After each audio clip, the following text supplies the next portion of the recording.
My husband's entire family went on a vacation to Paris. My mother-in-law booked 4 private rooms, but intentionally left me out. I was about to make a scene when my mother texted me. Don't say anything. Lock your credit cards and come home. The next morning, my mother-in-law called me 58 times, screaming, "Where are you?" The kitchen was filled with the rich, savory aroma of hearty beef stew and freshly baked cornbread. A rustic meal my husband, Hunter, always praised as being better than any 5-star restaurant cuisine. I took off my apron, hastily wiped my wet hands on a towel, and carried the dinner tray into the living room, where my in-laws were gathered around the TV, laughing and chatting loudly. The shrill laughter of my sister-in-law, Tara, mingled with the booming, excited voice of my mother-in-law, Margaret, creating a chaotic atmosphere that starkly contrasted with my quiet solitude in the kitchen. Margaret was wearing a burgundy silk blouse today, her light makeup exuding the elegant aura of a leisurely suburban woman. Seeing me set the food down, she didn't even glance to see what her daughter-in-law had cooked. Instead, she patted the empty spot on the sofa next to her, her voice unusually enthusiastic. "Everyone, hurry up and eat. I have great news to announce." Major news. Hunter muted the TV, pulled up a chair, and asked curiously, "What's the big secret, Mom? Did you win the lottery?" Margaret beamed, pulling her latest iPhone from her designer purse.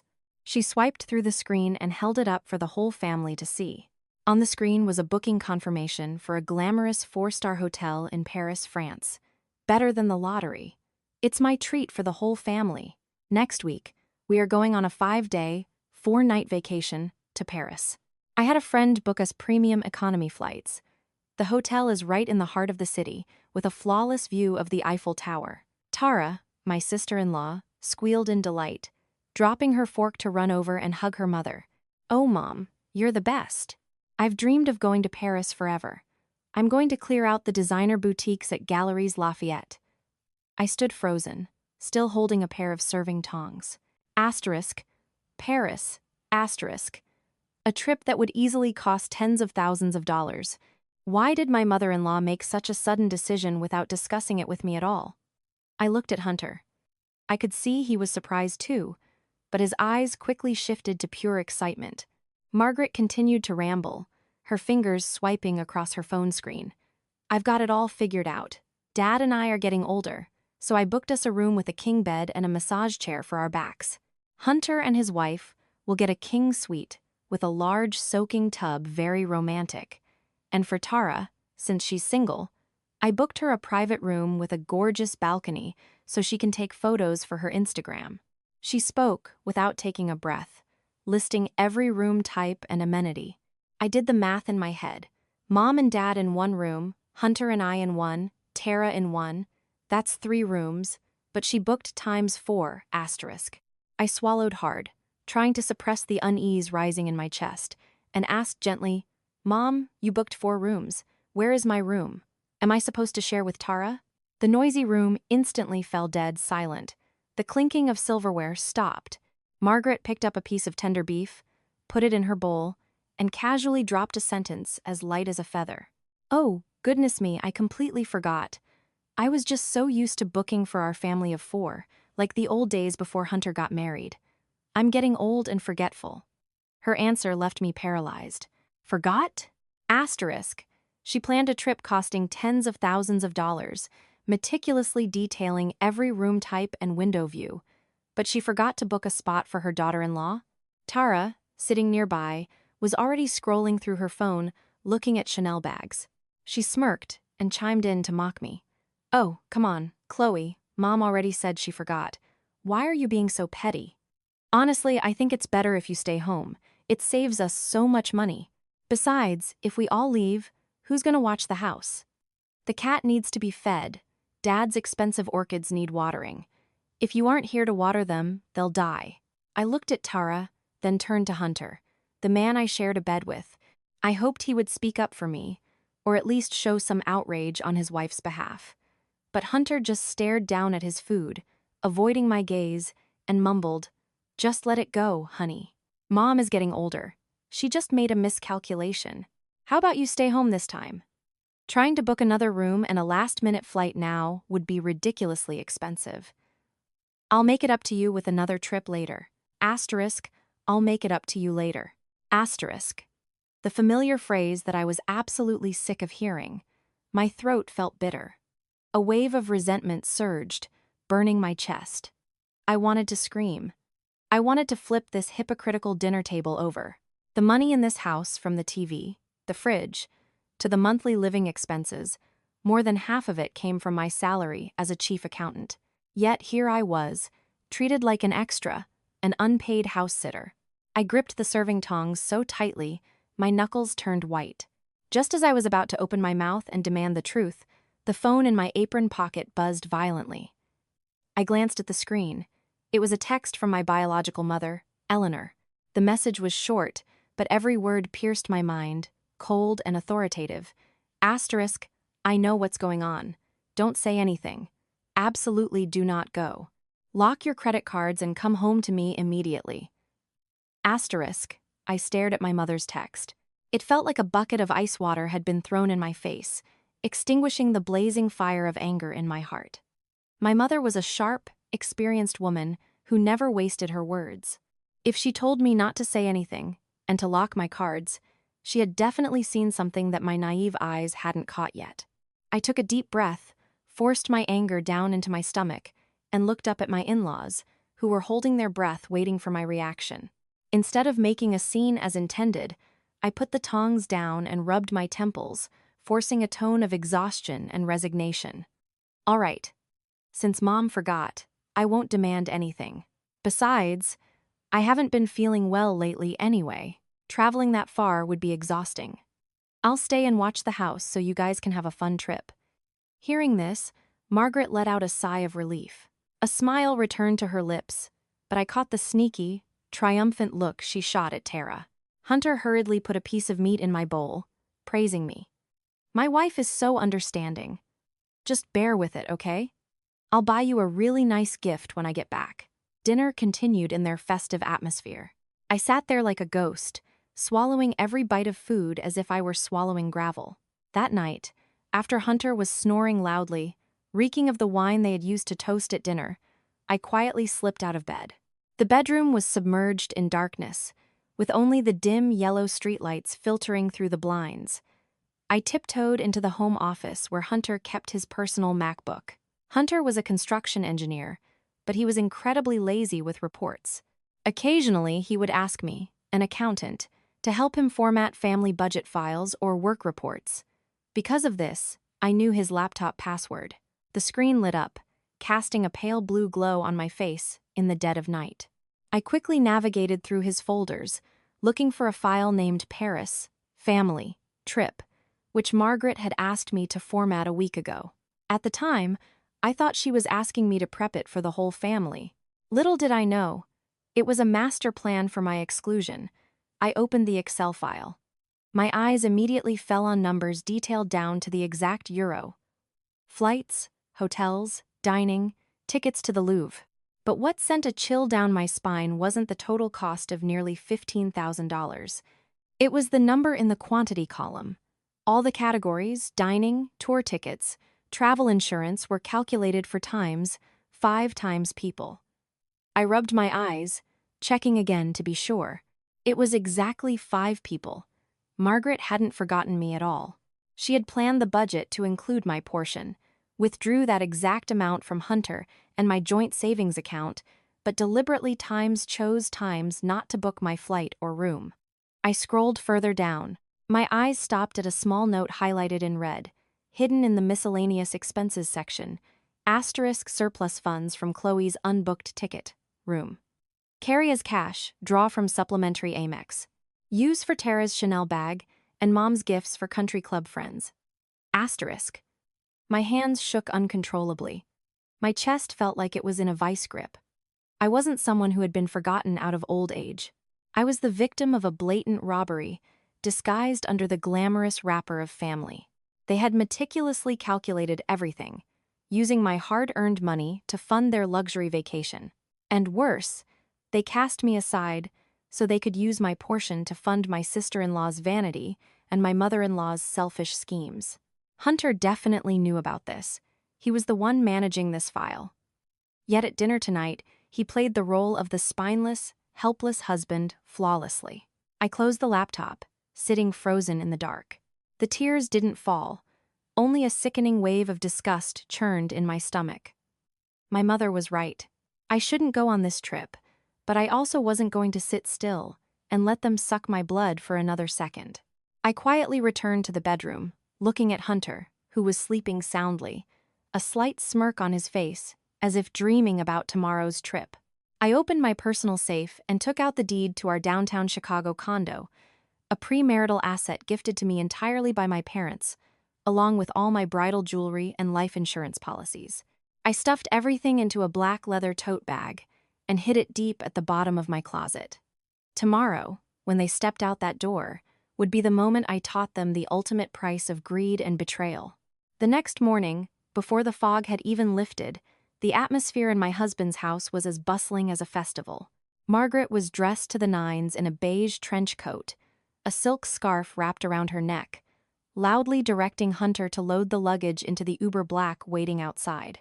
Tara was wearing massive sunglasses despite there being no sun, dragging a blush pink suitcase, strutting to the gate like an A-list celebrity heading on tour. I stood by the door, holding a cleaning rag, feeling like an invisible maid in the very house I paid to maintain. Hunter was the last to head to the car. He looked back at me, a hint of guilt in his eyes, but it was quickly overshadowed by excitement. He gave my shoulder a half-hearted pat. "Hang in there, stay home and hold the fort. Remember to feed the cat on time. I'll buy you something nice. Text me what you want." The Uber rolled away, taking my in-laws and their fake joy with it. Disappearing past the intersection, the house suddenly became eerily quiet. Only the ticking of the wall clock remained, beating in time with my isolation. I dropped the rag. I didn't go back to cleaning like I usually did. I went straight upstairs, grabbed the black tote bag I packed last night, called my own Uber, and headed in the opposite direction toward the Illinois suburbs. In the back of the car, I pulled out my phone. My fingers flew across the screen, my heart pounding. I logged into my banking app and selected the credit card management tab. The primary American Express card with a $20,000 limit was under my name. Hunter carried the authorized user card. My finger hovered over the temporarily lock card button for a second, then pressed it decisively. Next, I switched to our joint checking account, where both our salaries were deposited every month. I transferred the entire $8,000 balance into my mother's personal account. Finally, I tapped Report ATM Card Lost to freeze any international cash withdrawals. The entire process took less than 30 seconds, but it completely severed the financial lifeline my in-laws were relying on. Done. I let out a long breath, leaning back against the seat, watching the busy traffic through the window. Tears suddenly welled up, not out of regret, but out of the heartbreak of realizing that the marriage I had nurtured for so long was ending with such cold, calculated deceit. The car stopped in front of my mother's house, a modest ranch-style home with blooming hydrangeas on the porch. My mother was sitting in the yard trimming vegetables. Seeing me arrive with my bag, she hurried out to greet me. She didn't ask many questions. She just grasped my freezing hands and said warmly, "It's good you're home. Come inside. I made your favorite beef stew and cornbread." Lunch that day was just the two of us. Simple, yet incredibly warm. I ate a bowl of the hearty stew. The rich flavor of the beef, mixed with the comforting warmth of the cornbread, made my nose sting. It had been so long since I felt this level of peace. No need to read the room. No need to worry if my mother-in-law thought the food was too salty, or if my sister-in-law complained there wasn't enough meat. By early afternoon, my phone started vibrating violently on the wooden dining table. The screen lit up. Asterisk, mother-in-law, asterisk. I glanced at it, flipped the phone face down, and continued peeling an apple for my mom. The ringing stopped, then started again, persistent and frantic like an air raid siren. Next came Hunter's number, then Tara's, then Margaret's again. My mother looked at the phone dancing on the table. She sighed softly. "Just leave it, honey. Don't answer. If you answer now and soften your heart, you'll ruin the big plan." I nodded, silently counting in my head. 10 missed calls, 20, 30. The number skyrocketed as time passed. By nightfall, the counter had stopped at a staggering 58 missed calls. I opened my messages. A barrage of texts flooded in, ranging from furious accusations to pure panic. Asterisk, where are you? Why won't the card swipe? Unlock it right now. Asterisk, asterisk, we are standing in the hotel lobby. This is humiliating. Asterisk, asterisk. Are you trying to kill this family? Pick up the phone now. Asterisk. Reading those venomous texts, I didn't feel the fear I used to. I only felt a bitter pity for the family bond they always preached about. On the other side of the world, in a foreign land, the collapse of their glamorous facade must have been playing out highly dramatically. Later, piecing together Hunter's drunken confessions and neighborhood gossip, I was able to fully picture the horrific night they had in Paris. When the plane landed at Charles de Gaulle Airport, my in-laws were still in peak excitement. Margaret adjusted her silk scarf, boasting loudly to other travelers on their flight about how her daughter-in-law took care of everything at home, and they were just here to enjoy life. Tara was busy snapping selfies, posting a status update. Asterisk Bonjour Paris, ready to conquer the fashion capital. Asterisk. They took a wildly expensive taxi to the 4-star hotel in the city center. It featured a magnificent lobby with crystal chandeliers and gleaming marble floors. Margaret strutted into the lobby, oozing the confidence of royalty, handing her passports to the concierge and gesturing for Hunter to pay. Hunter pulled out the powerful black credit card, the authorized user card I had given him, and placed it on the counter with immense pride. The Parisian receptionist bowed politely, took the card, and swiped it through the terminal. But the practiced, professional smile on her lips faltered. She swiped it a second time, then a third. The machine remained stubborn, finally letting out a long, shrill beep, signaling, asterisk, transaction declined. Asterisk, Hunter frowned, telling her to try again, assuming it was a system error. But no matter how many times she tried, the result was a fat 0. In fluent English, and with cold professional detachment, the receptionist informed them that the card was invalid, and their reservation had been canceled due to a failure to secure the financial hold prior to check-in, as per hotel policy. The air around them froze. Margaret, who had been laughing and chatting, went dead silent. Her face went from flushed red to a sickly pale. Tara stomped her feet, screeching, "What are you doing, Hunter? Why isn't it working? I already promised my friends I'd post a room tour." Panicking, Hunter whipped out his phone to call me. 1 call, 2 calls, dozens of calls. Only the endless, hopeless ringing answered him. He tried calling the bank's customer service in the US, but because he wasn't the primary account holder and didn't know the security PIN, he couldn't unlock the card. The humiliation began to spread as other well-dressed tourists in the lobby turned to look at them with curious and pitying eyes. A sharply dressed family, dragging 4 designer suitcases, yet unable to pay for their hotel room. Margaret frantically dug through her purse, pulling out the few euro bills she had hastily exchanged at the airport. But that small amount of cash was barely enough for a few croissants, let alone 4 luxury hotel rooms in one of the most expensive cities in the world. Finally, the hotel manager politely asked them to leave the lobby so as not to disturb the other guests. The moment they were ushered out of those glittering revolving doors, my mother-in-law's vain ego shattered like a soap bubble. She stood on the windy Parisian sidewalk, her hands trembling as she gripped her suitcase, muttering endless curses at me. But she didn't realize that it was her own greed and scheming that had pushed her family into the streets. Kicked out of the 4-star hotel, my in-laws dragged their luggage down a bustling Paris avenue. The brilliant neon lights from storefronts reflected on the wet pavement, but they couldn't illuminate the gloomy faces of 4 people lost in a foreign country. They didn't know the language, didn't know the streets, and had no internet because they hadn't bought international SIM cards yet. They were like blind people in a modern maze. Hunter tried to find smaller hotels or budget motels, but because it was peak tourist season, almost everywhere had no vacancy signs or charged exorbitant rates that their meager cash couldn't cover. Tara walked and cried, complaining that her high heels were giving her blisters, then blamed Hunter for not preparing properly. The night wind in Paris was piercingly cold, cutting through their thin, stylish coats. It caused my father-in-law, Arthur, to start coughing violently. He already suffered from high blood pressure, and the shock combined with the long walk made his face flush an alarming red. His breathing grew heavy and labored. Seeing his father in distress, Hunter panicked and helped him sit on a cold stone bench outside a convenience store. Left with no other choice, Hunter used their last few euros to buy 4 cups of instant noodles and a few bottles of water. The image of a family dressed in designer clothes, surrounded by expensive luggage, huddled on a sidewalk slurping cheap instant noodles, was both tragic and utterly pathetic. Between bites, Margaret choked out curses, her tears mixing with the noodle broth. "That bitch Chloe, that miserable wife of yours, is she trying to kill us? She knows we'd starve without that card over here, and she locked it.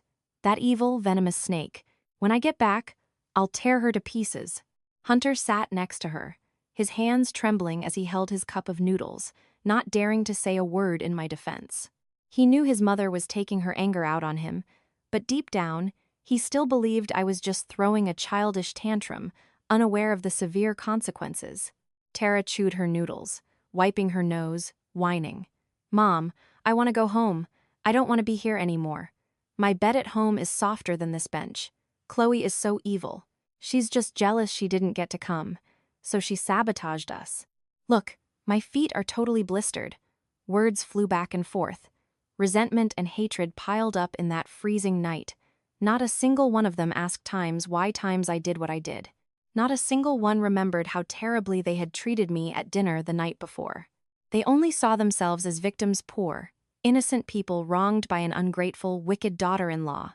By dawn, my father-in-law fainted from exhaustion and a severe spike in blood pressure. Hunter and Margaret scrambled in a panic to catch him, but they didn't dare call an ambulance, terrified of the astronomical medical costs for foreigners without valid insurance. The next morning, as weak sunlight pierced through the windows of my mother's house, my phone buzzed again. This time, it was an unknown number with an international country code. I guessed Hunter had borrowed a phone, perhaps from a kind American tourist they bumped into. I looked at the screen, took a deep breath to center myself, and pressed answer. The moment I said hello, Hunter's hoarse, screaming voice blasted through the speaker. It was so loud and piercing, I had to hold the phone away from my ear.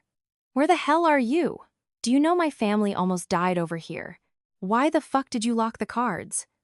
Unlock them right now." My dad fainted. "Do you have any humanity left in you?" Hearing his entitled, accusatory tone, any lingering ounce of pity in my heart vanished completely. I replied calmly, my voice so cold it even surprised me. "Hunter, I thought you were calling to check on your wife back home, see if I was eating well or if I was lonely. Turns out you only care about the credit card. That's strange. The money on that card comes from my times salary. I have the right to lock it or unlock it whenever I please." Hunter choked on his words for a second before screaming again. "What are you talking about? Your salary is our joint marital money. Stop being so selfish. My mom just forgot to book your ticket. Why are you throwing a fit? Unlock the card right now so I can take care of my dad.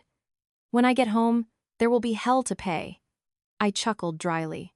My finger swiped the screen, sending a photo via iMessage. It was a screenshot of the Excel spreadsheet I had taken 2 nights ago. "Check your messages. Read it carefully, then we can talk." The line went dead silent. I pictured Hunter staring blankly at the screen, staring at the red highlighted text detailing how they used my ticket money to buy his sister a Chanel bag. Those damning numbers were like a physical slap to his face, stripping away the fake, loving facade he tried so hard to maintain. A moment later, Hunter's voice came back. It wasn't aggressive anymore, but filled with weak, pathetic excuses. Did you go snooping through my laptop? This was just a miscalculation by my mom. She's getting old. Why are you obsessing over some loose change? You're my wife. You should be forgiving. Why are you being so calculating with your own family?" Calculating? I laughed, a bitter laugh, tears finally pooling at the corners of my eyes. "You call stealing my money, cutting me out of a luxury vacation, and enjoying yourselves on my dime a miscalculation. Hunter, I am not a child, and my patience has limits. You figure it out yourselves. I am not your emotionless ATM. With that, I hung up. Hunter called back continuously, but I didn't answer. I powered off the phone and tossed it onto the bed. Outside in the yard, my mother was sweeping fallen autumn leaves. The rhythmic rustling of the broom sounded incredibly peaceful. I sat, hugging my knees on the bed. A bitter, agonizing feeling rose in my throat. So, this was it. The last shred of marital affection, the fragile dignity I tried to preserve for Hunter, was mercilessly ripped apart by his own greed and selfishness. My mother brought in a glass of fresh orange juice. She didn't say a word, just quietly placed it on the nightstand, sat beside me, and gently stroked my messy hair. Her silence in that moment was worth 1,000 words of comfort. She knew exactly how much her daughter was hurting from the betrayal. Suddenly, my phone vibrated again. I jumped, thinking Hunter had found another way to call and curse me out. But the screen showed my father's number. My dad was a man of few words. He had worked in construction his whole life, had a calm demeanor, and rarely called me during work hours unless it was an emergency. "Hello, Dad," I answered, trying to make my voice sound as normal as possible. On the other end, his voice was deep and unusually grave. "Chloe, where are you right now? Are you at your house?" I'm at Mom's house. What's wrong, Dad?" My father was silent for a few seconds. His heavy sigh echoed through the phone. He spoke slowly, word by word. "I just heard something from some real estate buddies downtown. Your mother-in-law, Margaret. Before she left for Paris, she contacted a few brokers to list your downtown condo for sale." I froze. The glass of orange juice in my hand nearly slipped and shattered on the floor. That condo was a premarital asset. My parents bought it for me before the wedding. The deed was solely in my name. What right did she have to sell it? My dad continued, his voice tight with suppressed anger. "She went around telling the brokers that her daughter-in-law agreed to sell it to raise capital for her daughter's business. She said she's just waiting to get back from her trip to sign the transfer papers. The brokers know me, so they called to tip me off. They thought it was weird that the deed is in your name, but she was enthusiastically shopping around a photocopy of it." My ears rang. It turned out this Paris trip wasn't just a joyride funded by my blood, sweat, and tears. It was a smokescreen. Or worse, it was a window of time they thought I would let my guard down. Margaret didn't just want to drain my bank accounts. She wanted to steal the very roof over my head, to turn my assets into her precious daughter's startup capital. After hanging up with my dad, I knew I couldn't sit still at my mother's house anymore. The threat of losing my home was right in front of me, and I had to act before those greedy parasites could make their next move. I asked my mom to watch my things, quickly called an Uber, and rushed back to my downtown Chicago condo. It was late at night, and the condo hallway was dead silent. The motion sensor lights flickered on with my hurried footsteps. Standing before the familiar heavy wooden door, the place I had meticulously built into a home, I now felt entirely alienated and unsafe. I slid my key into the lock and turned it softly. The door popped open.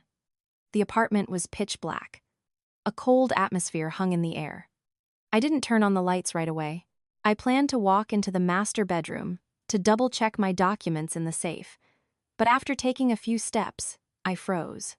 There was a strange noise coming from the master bedroom, the sound of a drawer being pulled open, the rustling of papers, the clinking of metal against metal. My heart hammered against my ribs. A burglar? Or did Hunter come back early? But no, that was impossible. They were stranded in Paris. I held my breath, tiptoeing toward the slightly ajar bedroom door. Through the narrow crack, the beam of a smartphone flashlight swept across the room. I squinted. In that dim light, I recognized a familiar silhouette. It wasn't a random burglar. It was Aunt Susan, Margaret's biological sister. Aunt Susan was kneeling in front of my vanity, holding a massive keychain, struggling to try different keys on the lock of my desk drawer, the exact place I kept some of my most important personal documents. She muttered curses under her breath, sweating profusely even though the AC was off. I remembered Margaret had once borrowed my house keys, claiming she needed to water my plants while we were away.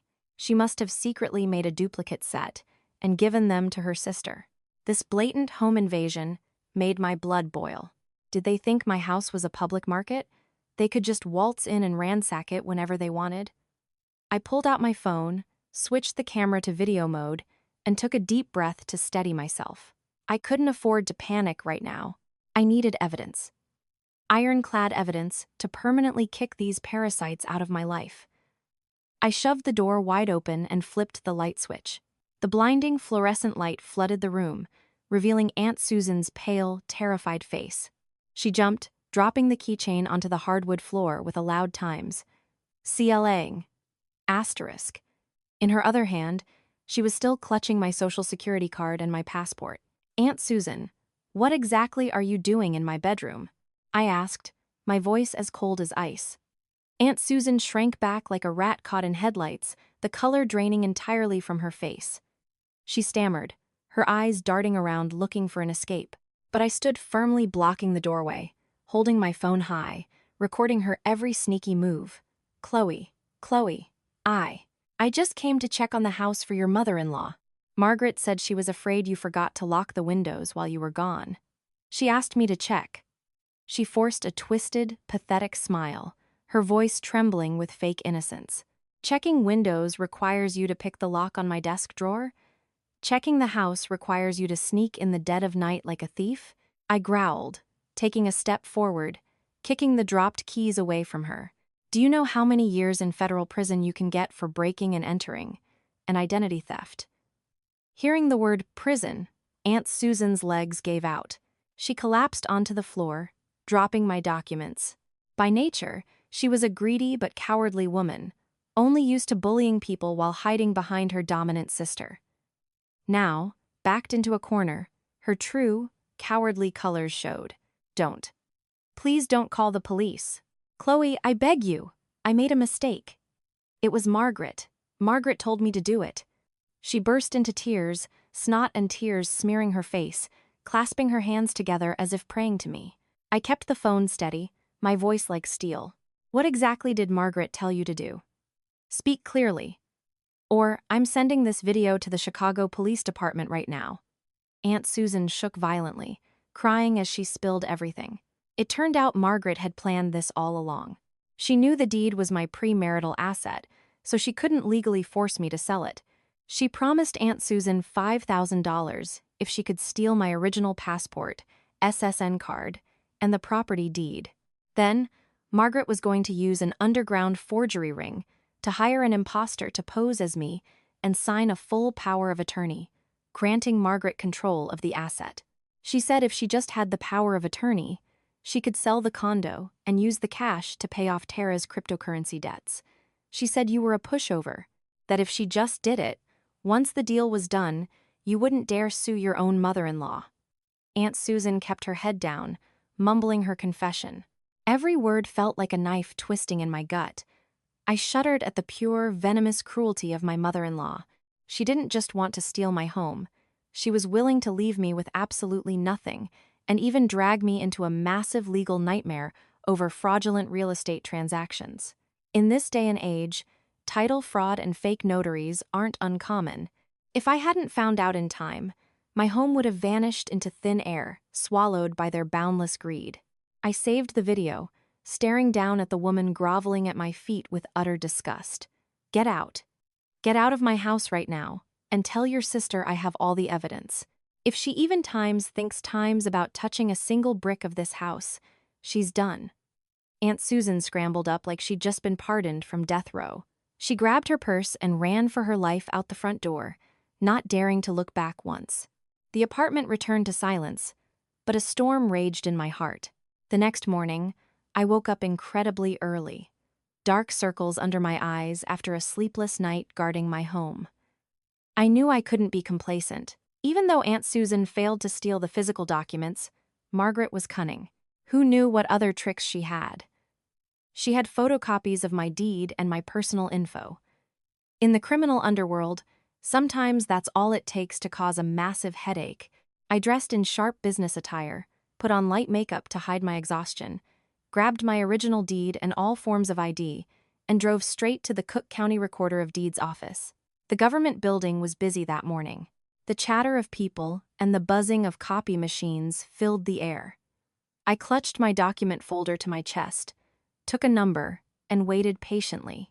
Sitting on the hard plastic chairs, watching the flow of people dealing with their properties, my heart felt incredibly heavy. This condo was the result of my parents' blood, sweat, and tears. It was where I once dreamed of building a happy home with Hunter. Yet here I was, having to file paperwork to protect it from the very people I used to call family. When my number was called, I walked up to the counter and clearly stated my situation to the clerk. I submitted a formal request to place a fraud alert and a freeze on the property title, attaching evidence that someone was conspiring to forge documents to sell my asset. I even showed the clerk the video confession of Aunt Susan as a legal basis. The clerk reviewed the file, nodded seriously, and guided me through some sworn affidavits. He said, "You're doing the exact right thing. Title fraud via fake power of attorney is getting rampant. With this alert in the system, any title company or notary searching the property will see the red flag. Nobody will dare process a transfer or a mortgage on your condo." After signing the papers, I let out a massive sigh of relief, feeling a 1,000-pound boulder lift off my chest. Now, even if Margaret had the guts to hire an army of imposters, this condo was safe. It was my final fortress, and I had bolted the gates shut. Stepping out of the government building, the blinding sunlight hit my face, forcing me to squint. I pulled out my phone and saw a barrage of spam texts and missed calls from unknown numbers. It was probably Hunter or Margaret trying to reach me using burner phones. I didn't care anymore. I stopped by a street-side cafe and ordered an iced black coffee. No sugar. The intense bitterness spread across my tongue, waking my mind up more than ever. I took a sip, watching the bustling traffic, telling myself, all right, the home front is secured. Now, we wait for the defeated army to return. I knew the upcoming divorce battle would be brutal, but I was no longer the submissive, yes ma'am daughter-in-law I used to be. I held the high ground now, and I was going to take back everything that belonged to me both materially and honorably. 3 days after the night I stopped Aunt Susan's deed heist, my in-laws finally found their way back to the States. I heard through the grapevine, a mutual friend who worked at a travel agency, that they had to pawn Hunter's luxury watch and Margaret's gold necklace for dirt cheap just to buy 4 last-minute economy tickets back to Chicago. A trip they had painted as a high-society dream ultimately ended in a pathetic, humiliating escape from poverty in a foreign land. That afternoon, a sudden, torrential downpour hit Chicago, turning the streets into a whiteout of rain. I was sitting in my living room, sipping hot tea and flipping through the legal documents I had prepared when the doorbell rang frantically, accompanied by impatient, desperate pounding on the door. I glanced at the Ring camera screen. A bitter smile crept onto my lips. Standing on my porch were 4 soaking wet people, looking absolutely wretched and pathetic. Margaret no longer possessed the elegant, aristocratic aura from the day she left. Her expensive trench coat was wrinkled and soaked through.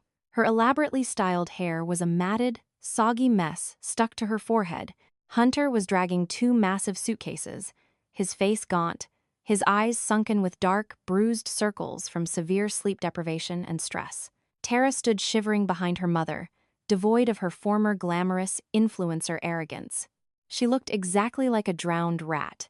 And my father-in-law leaned heavily against the wall, breathing heavily, his face a sickly pale from exhaustion and illness. I slowly walked over and opened the door. The moment she saw me, Margaret's eyes flashed with venomous anger, but she immediately suppressed it, replacing it with a tearful, miserable grimace. She lunged forward, trying to grab my hands, but I took a swift step back, leaving her hands grasping at empty air. Margaret pulled her hands back, wiped the rain and tears from her face, and spoke in a trembling, pleading voice. "Chloe, honey, please let us in. Your dad is so tired. He's about to pass out right here. Whatever issues we have, let's close the door and talk about it inside. Don't let the neighbors laugh at us." Hunter dropped the heavy, soggy suitcases onto the porch tiles, looking up at me with bloodshot eyes. His voice was hoarse. Chloe, please open the door. I know you're mad, but Dad is really weak. Just let him rest, and then you can yell at me all you want. I'll take it. I looked at my father-in-law, who was wheezing, and felt a tiny sliver of pity. After all, he was the least calculating person in this house, and he was genuinely sick. I didn't want to be labeled the evil daughter-in-law who watched an old man die on her porch. I stepped aside and said coldly, "Come in, but take off your shoes and dry yourselves off before stepping onto the hardwood." I just mopped. The whole family shuffled inside, looking like defeated prisoners of war. The triumphant, arrogant energy from their departure day was entirely gone. Now, they were suffocated by humiliation and disgrace. The moment Margaret stepped into the living room, before even warming the seat, she hurriedly pulled a small plastic bag out of her crumpled purse. Inside were a few boxes of cheap airport macarons. She pushed the pastries toward me, forcing a distorted, fake smile. "Chloe, here, I bought you a gift. I know you love sweets. What happened before?" I was just confused. I'm getting old. My math was off. Please don't hold a grudge. We're family.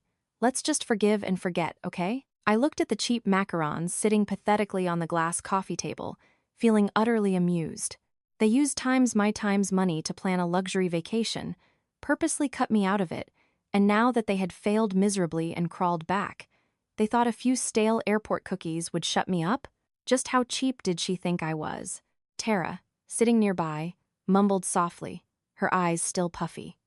"Chloe, I bought you a face mask too, but customs confiscated it. Please don't be mad at us anymore." I scanned every face in the room. The absolute fakeness was glaringly obvious, in every glance, every gesture. They weren't sorry. They were terrified. Terrified of losing their gold mine, terrified of losing their financial crutch, and terrified that their dark secrets would be exposed. But they didn't realize that the naive, blindly trusting daughter-in-law from yesterday was dead. I didn't touch the pastries, nor did I acknowledge Tara's hollow apology. I sat silently in the armchair across from them, my back straight, my gaze calm but as sharp as a razor. The air in the living room was so stifling you could hear the heavy, rhythmic ticking of the wall clock. Hunter sat with his head bowed, his hands clasped together so tightly his knuckles were white. He occasionally stole a nervous glance at me, then quickly looked away. I picked up a manila folder from the table and slowly pulled out a piece of paper. My movements were deliberate, like a dealer handing out cards in a life-or-death game of poker. The first page was a color printout of the Paris budget Excel file, the row showing 5 people, and the note about using my ticket money to buy Tara a Chanel bag were highlighted in blinding red ink. I slid the paper across the table toward Margaret, my voice soft but echoing loudly in the quiet room. "Mom, you said you were confused and made a miscalculation. Then please explain why the budget is calculated for times 5 times people, and explain the line item about buying a Chanel bag for Tara and country club gifts for yourself. All funded by my credit card. Were you confused? Or were you incredibly lucid when spending someone else's money?" Margaret picked up the paper. Her hands shook so violently, the paper crinkled loudly. Her face went from ashen gray to a bright, furious red. She stammered, unable to form a complete sentence. This is a misunderstanding. I meant to. I was going to surprise you. Surprise me by leaving me home to watch the house while you spent my money in Paris? I cut her off, giving her no room to spin more lies. I then pulled out my phone and played the video of Aunt Susan kneeling on my floor, crying and confessing to the entire plot to steal my deed and forge a power of attorney. I turned the volume all the way up, so her desperate sobs and clear confession echoed through the room. Asterisk. She said if she just had the power of attorney, she could sell the condo. Margaret told me to do it. Asterisk. The voice in the video dropped like a bomb on the coffee table.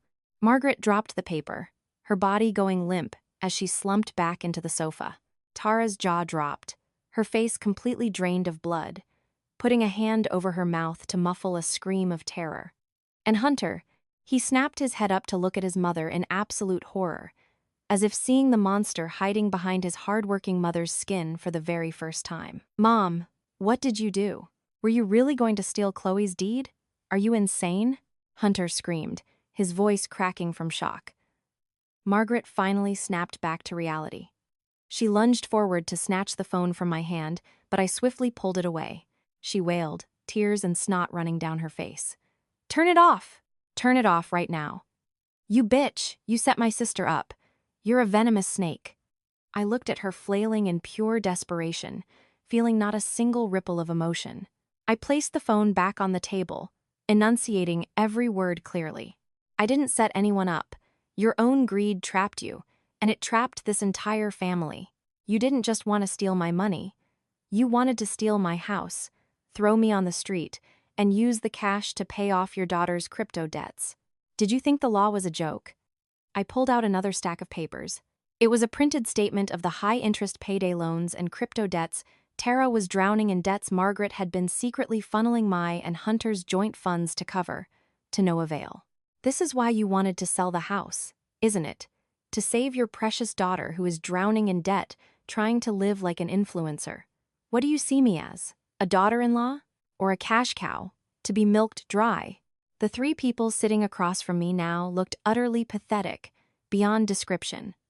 The evidence laid out before them was clear and brutal, stripping away every mask of morality they had worn for so long. I looked at the wall clock. The second hand ticked away indifferently. It was time to end this charade. I didn't want to drag this out any longer. The longer I looked at them, the more disgusted I felt by the place I once called home. I stood up, staring directly into Margaret's eyes. She was looking down, trembling like a dry leaf in the wind. I spoke, my voice cold and absolute. Now, I am giving you two choices. Listen carefully, because I will only say this once. 1. I held up a single finger. Hunter signs the divorce papers, and this entire family moves out of my house immediately. This condo is my separate, premarital property. I have all the documentation. You have zero rights here. If you choose this option, I will pretend that video doesn't exist. Aunt Susan won't go to federal prison, and Mom, you won't be indicted for conspiracy to commit grand larceny. Hearing the word prison, Tara fell into pure, unadulterated panic. She threw herself at her mother, shaking her arm violently. Mom, pick option 1. If Aunt Susan goes to jail, you're next. I'm so scared. Let's just leave, Mom, please. Don't stay here. Margaret looked up at me. Her eyes were bloodshot, filled with a mix of visceral hatred and sheer terror. She knew I wasn't bluffing. With the evidence I held, I had more than enough power to throw her sister behind bars and strip away every ounce of her remaining dignity in her old age. 2. I continued, my voice hardening. If you try to squat here, or if you dare try another scheme, I will take all of this evidence straight to the Chicago Police Department right now. Then, we aren't just talking about losing a house. We're talking about orange jumpsuits and felony records. Make your choice. Hunter finally snapped out of his daze. He lunged forward, falling to his knees right at my feet, wrapping his arms around my legs, sobbing pitifully. Chloe, please don't do this. I know I was wrong. I messed up. I was spineless. I didn't protect you. But we still have our marriage. We still love each other. Dad is so sick right now. You wouldn't kick him out on the street, would you? I looked down at the man kneeling at my feet. The husband I had once loved, trusted, and planned to spend my life with. Now, he just looked pathetic and weak. He was using his sick father as a human shield, weaponizing our marriage to bargain with me. Yet, not once did he actually stand by my side when his mother bullied me. I pried Hunter's hands off my legs and took a step back. The look in my eyes held no warmth whatsoever. Our marriage, that died the moment you colluded with your mother to leave me home, so you could go on a luxury vacation using my money. Don't drag your dad into this to guilt-trip me. If he's sick, take him to a hospital or rent an apartment and take care of him. I have zero obligation to provide free housing for a family that conspired to destroy me. I turned to Margaret. Make your choice. I am giving you 30 minutes to pack your personal belongings. Clothes and toiletries only. Everything that belongs to this house stays. After 30 minutes, I am calling building security and the police. Margaret ground her teeth. She knew she had lost this hand entirely. She stood up, swaying as if she might faint, then turned and barked at Tara and Hunter. "What are you standing there for? Pack your bags. We'll go to a motel. I don't need to stay in the house of this uneducated, disrespectful bitch." The whole family scrambled into the bedrooms, frantically stuffing clothes into suitcases. The sound of zippers, heavy footsteps, and Tara's incessant sniffling created a chaotic symphony. 30 minutes later, they dragged their suitcases out the front door. Before stepping out, Margaret turned to look at me, her eyes dripping with venom. "Remember this, Chloe. You kick me out today, but tomorrow I'll teach you a lesson in respect. I will never let you live in peace." I slammed the heavy door right in her face. Asterisk slam, asterisk. The loud noise severed every tie to those toxic people. I leaned my back against the door, slowly sliding down to sit on the floor. After being evicted from my luxury downtown condo, Hunter's family was forced to cram into a tiny, run-down motel room on the outskirts of the city. From a life of luxury and comfort, the four of them now shared a damp, cramped space and a single, dingy bathroom. The frustration and financial ruin made their family dynamic as tense as a stretched rubber band, and naturally, Margaret blamed all their suffering and sins entirely on me. Just a few days later, I started noticing strange looks from my neighbors whenever I came home from work. The gossipy ladies who hung out in the condo lobby would stare at me, whispering behind my back. Someone even scoffed and spat on the ground as I walked past.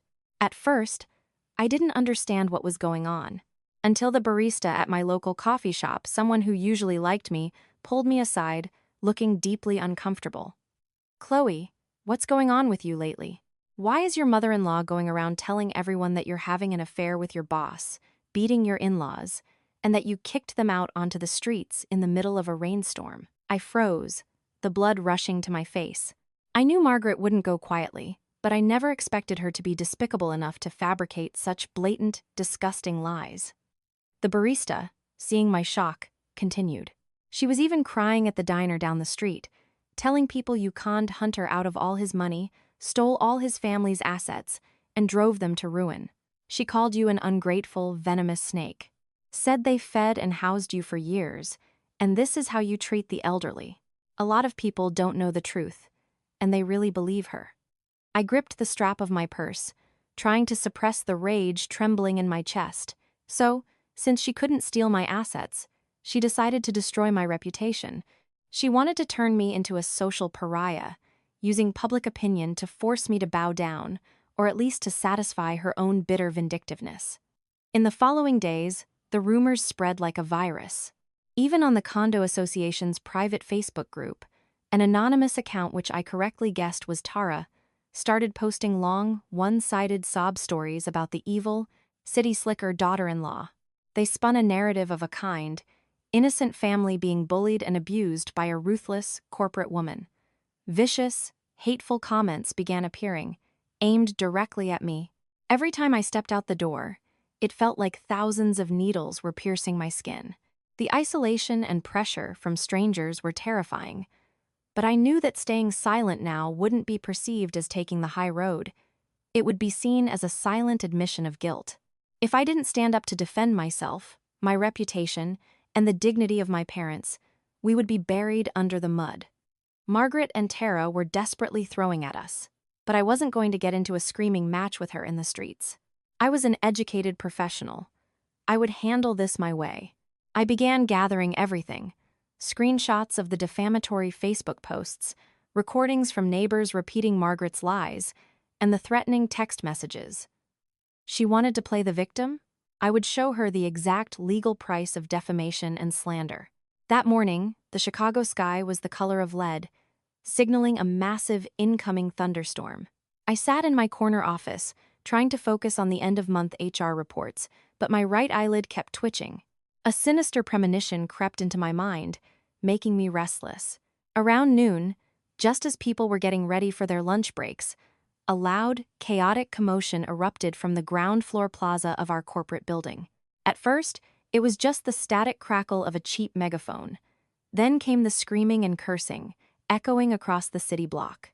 My colleagues curiously ran to the windows to look down, then turned to look at me with eyes full of pity and confusion.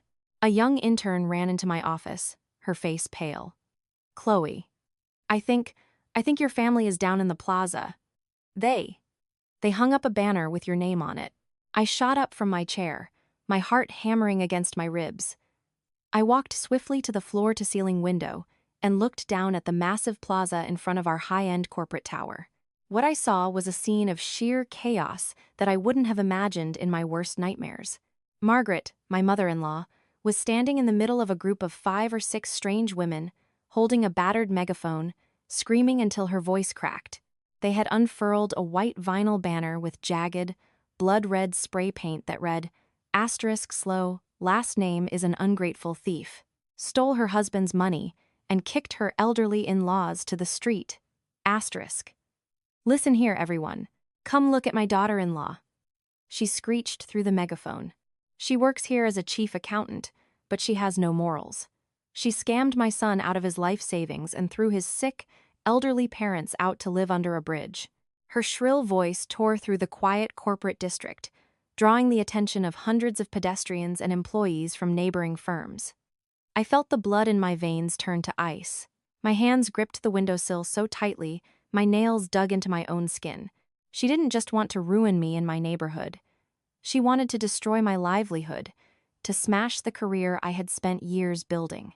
Building security quickly arrived, trying to disperse the crowd and demanding she stop causing a disturbance. But Margaret wasn't afraid. Instead, she threw herself onto the concrete, thrashing around, crying that the security guards were beating an old lady and oppressing innocent citizens. The women she brought with her, likely relatives from out of town or people she hired, joined in the screaming, creating an unprecedented circus. The climax of this madness happened when one of the women suddenly pulled several plastic bags filled with a foul, reddish liquid out of a grocery bag.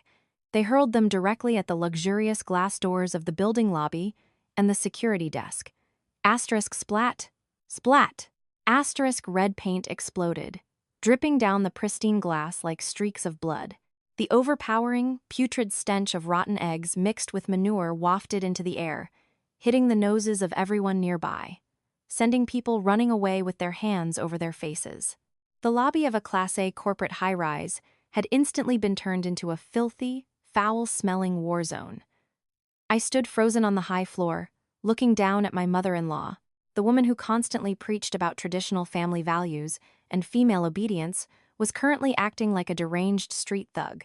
A profound sense of humiliation washed over me, but strangely, instead of wanting to cry, I felt an absolute, overwhelming disgust. With her own 2 hands, she had just incinerated the very last ounce of respect I held for the title of mother-in-law. My desk phone rang. It was the head of human resources. Her stern voice came through the receiver. "Chloe, the VP of Operations needs you down here to resolve this immediately. This has gone way too far and is severely damaging the company's image." I took a deep breath, smoothed my hair, and adjusted my blazer. I couldn't hide. I had to go down there not to argue, but to face this brutal reality once and for all. I grabbed my fully charged smartphone, already switching the voice recorder on. In this war, I couldn't take a single step back. I stepped into the elevator, looking at my reflection in the polished stainless steel doors. My face was pale, but my eyes were remarkably resolute. I knew the moment those elevator doors opened, I would be stepping into the eye of the hurricane, where hundreds of judging, probing eyes awaited. When I reached the lobby, the nauseating smell of rotten eggs and harsh paint thinner assaulted my sinuses, making me want to gag. The curious crowd had been pushed back by security, but Margaret and her mob were still sitting on the ground, wailing theatrically. Seeing me appear, she reacted like a wild beast spotting prey. She lunged forward but was immediately blocked by 2 burly security guards. "There you are, you homewrecker. Come out here and look at what you've done to my family," she screamed, her trembling finger pointing directly at my face, spit flying from her lips. I didn't look at her. Instead, I turned and bowed my head in apology to the head of security and the building manager, who stood there looking furious. Then, I walked straight to the glass conference room on the ground floor, as requested by HR. Inside the conference room, the air was tense, and so quiet you could hear the hum of the AC vents. The VP of Human Resources, a strict but reasonable middle-aged woman, sat across from me, her hands clasped on the table. She looked at me through her gold-rimmed glasses, her gaze probing but laced with concern. "Chloe, I need an explanation. What is happening out there?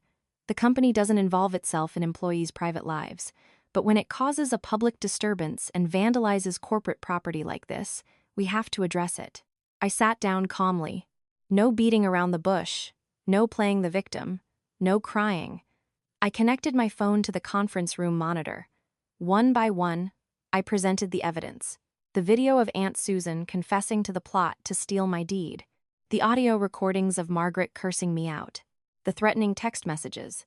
And the financial statements proving Tara's massive crypto debt. "Ma'am, this is not a standard family dispute. This is organized defamation, harassment, and vandalism aimed at extortion and personal revenge," I stated clearly, my voice unwavering. The VP watched each video intently, her brow furrowing deeper.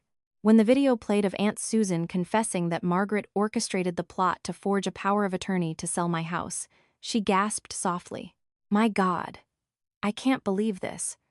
She took off her glasses, looking at me with completely changed eyes. The initial scrutiny was gone. Now, she looked at me with deep sympathy and respect. She understood that for a woman to stand her ground and perform exceptionally at work while enduring a family like this was no small feat. "I understand, Chloe. You are the victim here. The company will not evaluate your performance or ethics based on baseless rumors," she said, her voice warm but decisive. "However, we need to handle the mob outside immediately. The corporate legal team will assist you in dealing with the Chicago Police Department regarding the public disturbance and the vandalism of building property. You have our full support." Her words were like a solid pillar, helping me stand tall amidst the crashing waves. I smiled a relieved, deeply grateful smile. "Thank you, ma'am. Thank you for trusting me. I will take full responsibility for the cleanup costs in the lobby. I'd like to go out and settle this personal matter right now." I walked out of the conference room. My heart felt incredibly light. The company's support was the most valuable shield for my reputation at that moment. I was no longer fighting alone.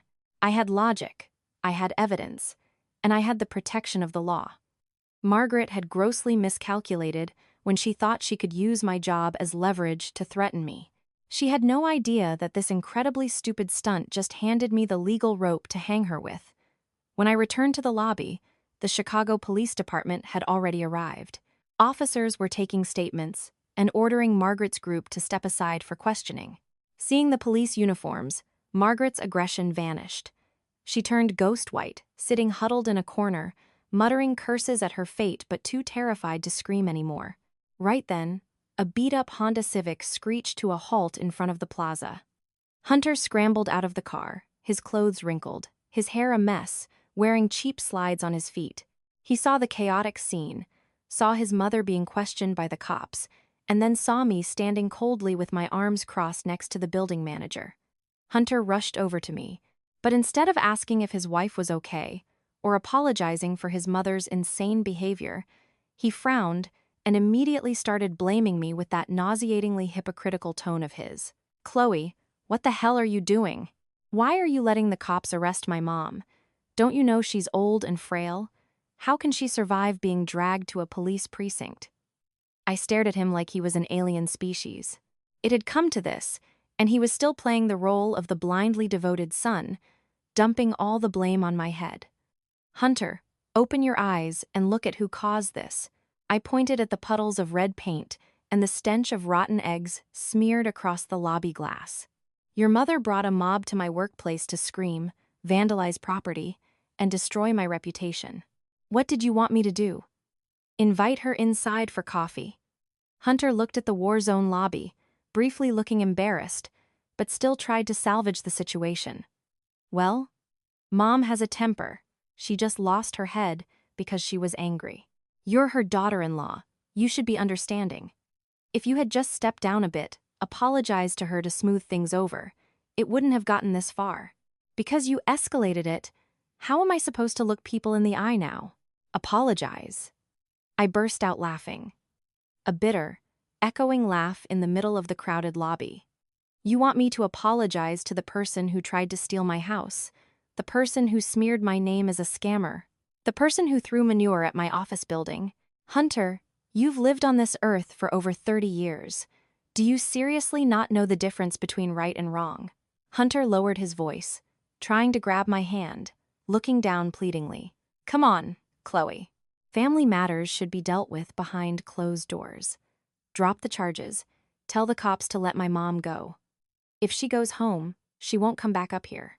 If you do this, people are going to judge me and say I can't control my wife.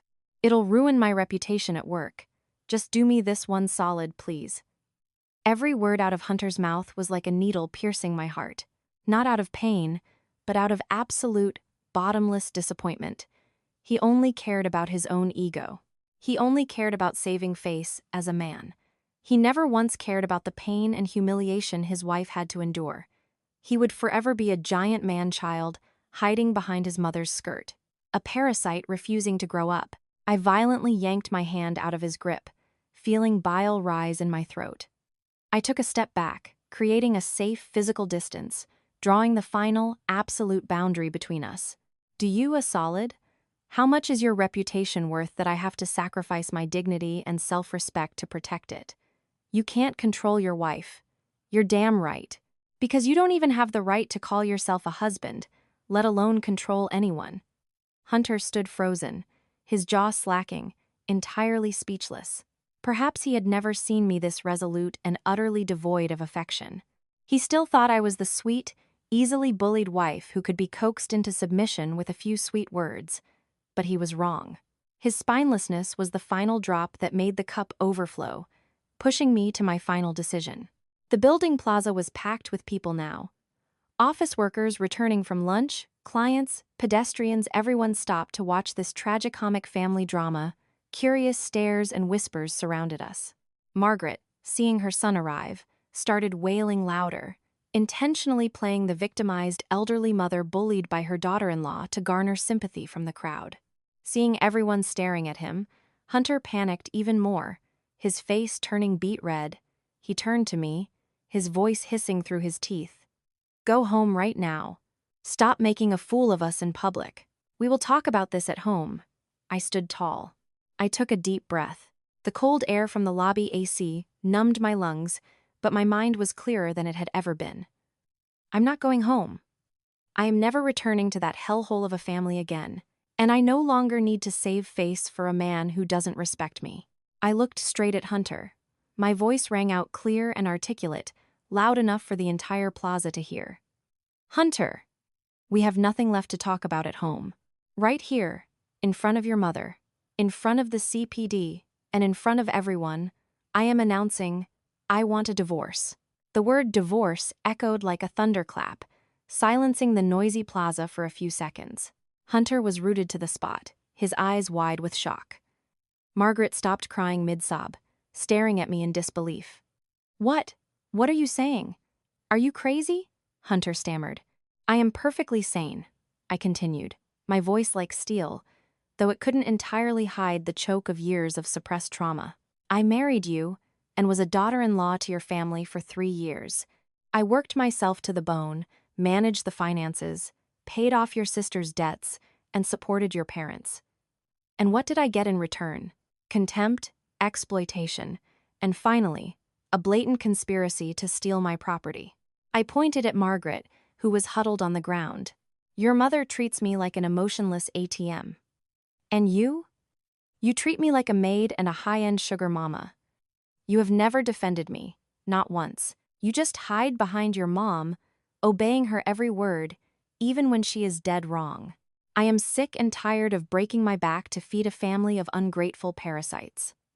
I slid the wedding ring off my ring finger, the thin gold band that I used to cherish. Now, looking at it, it just felt like a shackle bounding my life. I slammed the ring hard into Hunter's palm.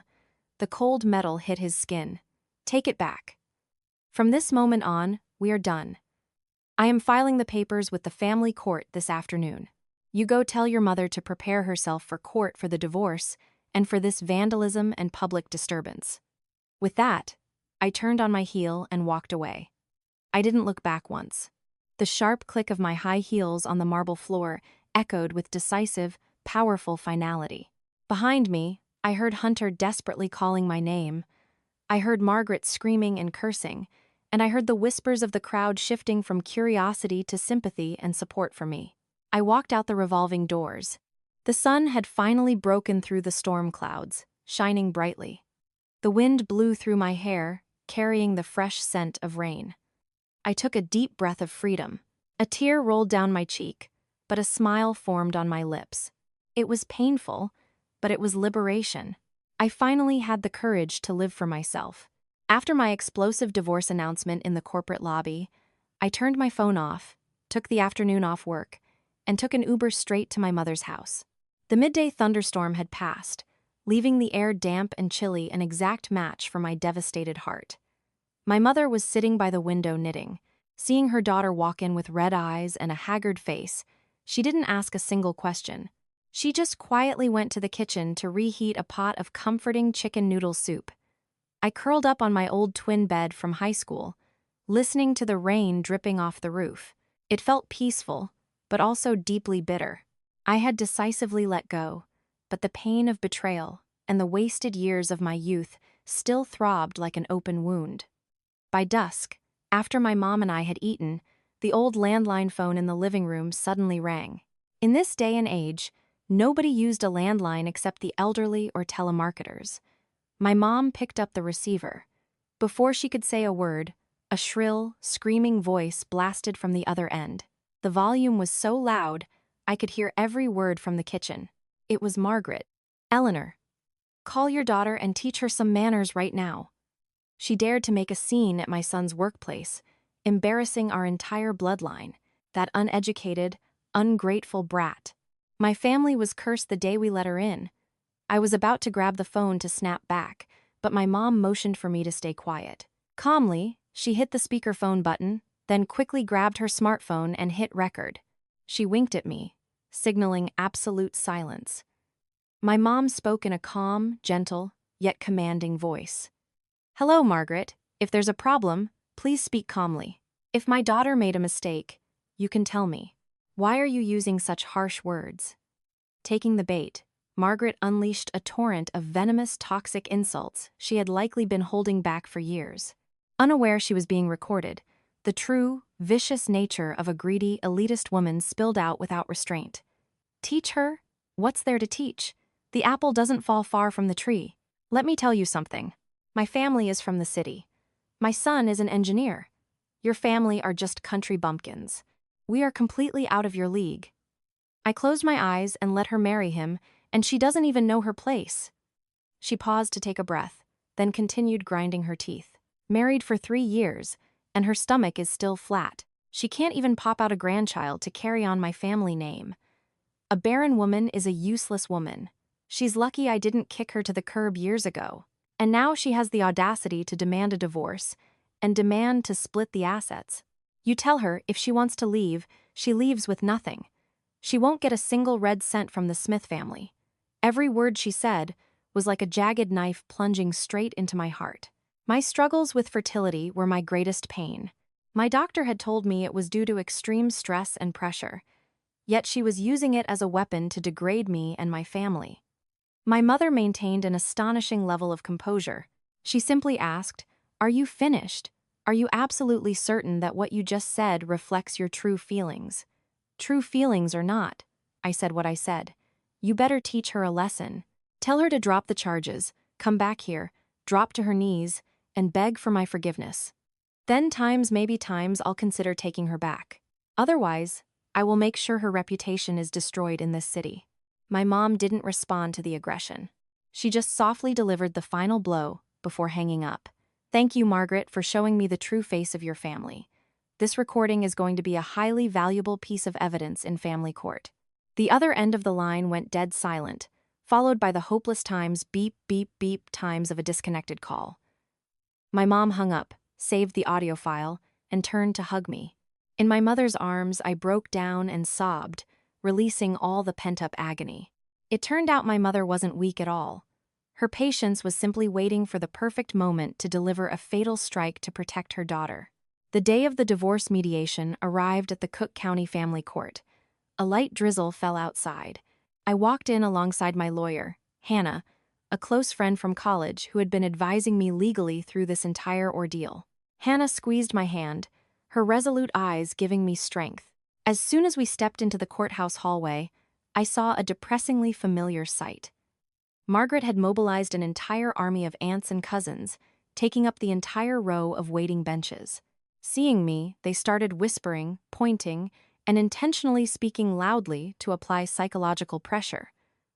Look at the modern wife, dumping her husband and abandoning her sick, elderly in-laws. Pure evil, one aunt scoffed. I kept my head high and walked straight into the mediation room, ignoring the buzzing of those flies. Inside, Hunter and Margaret were already seated. Hunter looked incredibly haggard, sporting patchy stubble. Margaret was putting on a pathetic show, constantly dabbing her eyes with a tissue. The court-appointed mediator, a middle-aged woman, spoke in a soothing tone, beginning with standard advice about reconciling and preserving the marriage. Margaret seized the opportunity, launching into a tear-jerking performance of the loving mother-in-law. Your Honor, I loved her like my own daughter. What did I do to deserve her falsely accusing me and divorcing my son? The vacation was just a tiny misunderstanding. I'm old, my memory is bad. Yet she blew it completely out of proportion, she sobbed.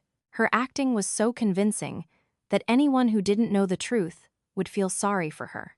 Hunter, sitting next to her, chimed in. Every marriage has its rough patches. I know I was wrong for being oblivious, but please don't destroy our family over this, Chloe. Mom already apologized. I sat silently, letting them play out their roles. As soon as Margaret finished her monologue about how much she had sacrificed for me, Hannah raised her hand to speak. Madam Mediator, we would like to present a piece of evidence to clarify the love Mrs. Smith just mentioned. Hannah turned on a Bluetooth speaker, connected her phone, and played the recording from the other night. In the quiet mediation room, Margaret's shrill, hateful voice echoed clearly, word for word. *A. Barren woman is a useless woman. Your family are just country bumpkins. She's lucky I didn't kick her to the curb years ago. Margaret's face changed colors, going from red to purple to a sickly white. Her jaw dropped. Her trembling hand pointed at the speaker, but no words came out. The gossiping relatives out in the hallway who heard the audio fell dead silent, not daring to utter another peep. The loving mother-in-law facade she had painstakingly built collapsed entirely in a matter of seconds. The mediator frowned, looking at Margaret with strict eyes. She knew that with such severe, dehumanizing verbal abuse, the chance of saving this marriage was absolute zero. Mrs. Smith, are these the words you used to describe your daughter-in-law? The mediator asked sharply. Margaret stammered, sweat pouring down her face. Hunter stared down at the table, his head in his hands, so humiliated he wished the floor would swallow him whole. The naked truth was exposed. No excuse could cover the malice hiding behind her hypocritical mask. The atmosphere in the room grew intensely suffocating. After the shocking recording, Margaret shrank in her chair, not daring to utter another complaint. However, a divorce isn't just about feelings. It's about the division of assets and debt. This was the moment Hunter, the man who constantly beat his chest, claiming to be the provider, had to face the most brutal reality about himself. Hunter looked up, trying to salvage the last shred of his masculine pride. Fine, if the love is gone, we'll divorce. But the assets get split 50-50. I've worked for years. My entire salary went to this family. My contribution to this household is not small. I looked at Hunter with a mix of pity and disgust. He was still living in the delusion his mother painted for him that he was the breadwinner, and I was just a dependent. Hannah smiled and pulled a thick binder from her briefcase, dropping it onto the wooden table with a heavy times thud asterisk. It was a detailed bank statement of mine and Hunter's accounts over the last 3 years, along with an analysis of the household cash flow. Mr. Smith, Hannah said clearly, please review this ledger. This is my client's salary account. Every month, the moment she gets paid, funds are deducted for electricity, water, internet, HOA fees, groceries, and most importantly, the $2,500 monthly mortgage payment. Hannah flipped to the next page, pointing to highlighted numbers. And here is your account. Your take-home pay is $3,500. But every single month, $2,500 is transferred directly to a savings account solely in your mother's name. The remaining $1,000 you withdraw as cash for coffee, beers, and personal spending. You have never contributed a single dime to the shared living expenses or the mortgage. Hunter held the bank statements, his eyes dizzy, looking at the dense numbers. He stammered, "No, that's impossible." Mom said she was holding on to it for safekeeping for big emergencies. Living expenses couldn't possibly be that much. Couldn't be that much? I spoke up, my voice choked with anger. Did you think the electricity paid for itself? Did you think groceries magically appeared in the fridge? For 3 years, you lived like a king on your wife's dime, while your money was hoarded by your mother for her retirement and to pay off your sister's debts. And you call yourself the provider? I flipped to the final page, showing wire transfers I had made to pay off Tara's loans. And that's not all. Here are the times I had to pull from my personal savings to pay off your sister's credit card debts at your mother's insistence, totaling nearly $15,000. Did you know about that? Or were you pretending not to know? Hunter sat paralyzed, turning to look at his mother. Margaret avoided her son's gaze, awkwardly fiddling with the hem of her shirt. All this time, she had brainwashed Hunter into believing that I was a reckless spender and that he needed to give his money to her to keep it safe. He genuinely thought he was providing for his wife, but in reality, he was just a parasite, living off me without even realizing it, while smugly wearing the title of head of the household. After the financial bombshell, the final and most crucial issue was placed on the scales: the luxury downtown condo we lived in. This was the prize Margaret coveted most. It was the target of every scheme, from the Paris trip to the failed deed heist. She still harbored hope of extracting half its value, claiming it was marital property. Margaret regained a bit of her nerve, her voice shrill again. The condo is the biggest asset, bought after the wedding, so it must be split 50/50. My son is listed on the household registry. He is entitled to half. Don't you dare try to swallow it whole. The mediator looked at the file, then looked toward me, waiting. I calmly nodded at Hannah. Hannah pulled out the most important document, the ultimate weapon my parents had carefully prepared for me before I even stepped foot into that marriage.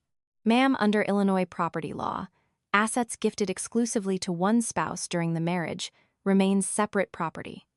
This is a notarized gift deed. It clearly states that Chloe's parents gifted her $150,000 to cover the 20% down payment on the condo. This document was executed prior to the purchase agreement, and Mr. Smith signed acknowledging it. Hannah presented the bank records. The remaining mortgage is paid monthly. As we just proved, 100% of those mortgage payments came exclusively from Chloe's salary account. Mr. Smith did not contribute a single cent to the equity of this property. I looked straight into Margaret's eyes, enunciating every word. That condo is in my name. The down payment was from my parents, and the equity is from my blood, sweat, and tears. Hunter was only added to the residency records for administrative convenience. He made absolutely zero financial contribution. Therefore, legally and morally, he has no right to demand a cut. Margaret looked like she had been struck by lightning. She was absolutely convinced that simply being married meant everything was communal. She never expected my parents to draft such an airtight, legally binding separate gift deed.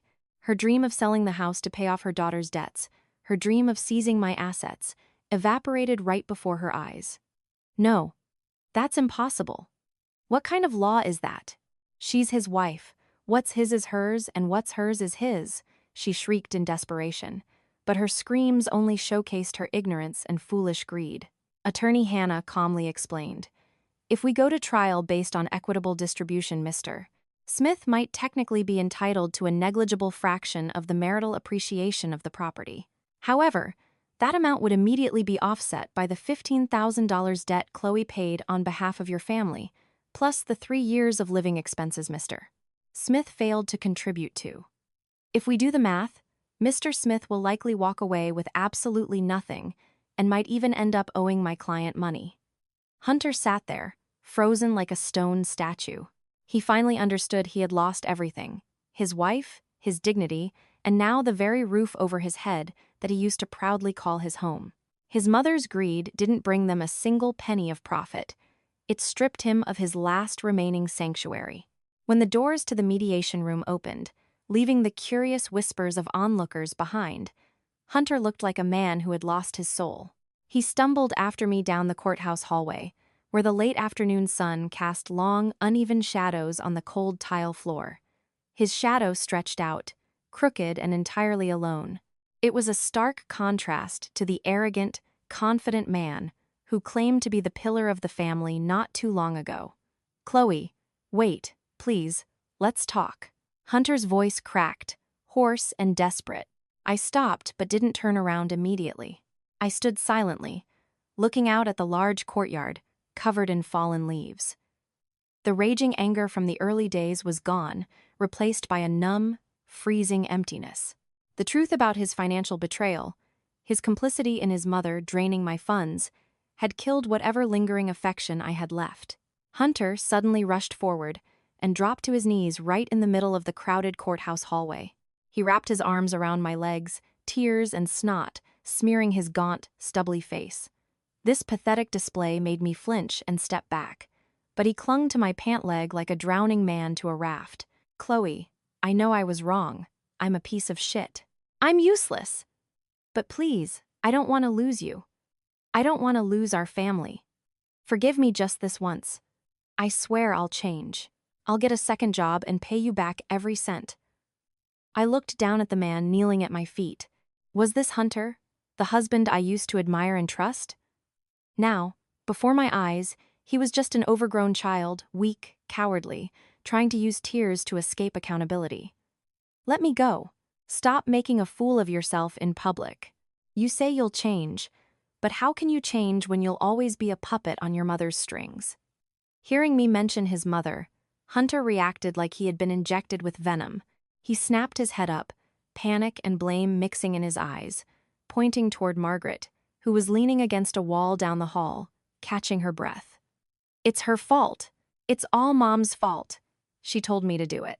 She said women need to be taught a lesson, that she had to hold the money to keep it safe. She said you didn't know how to budget, that you had hidden motives.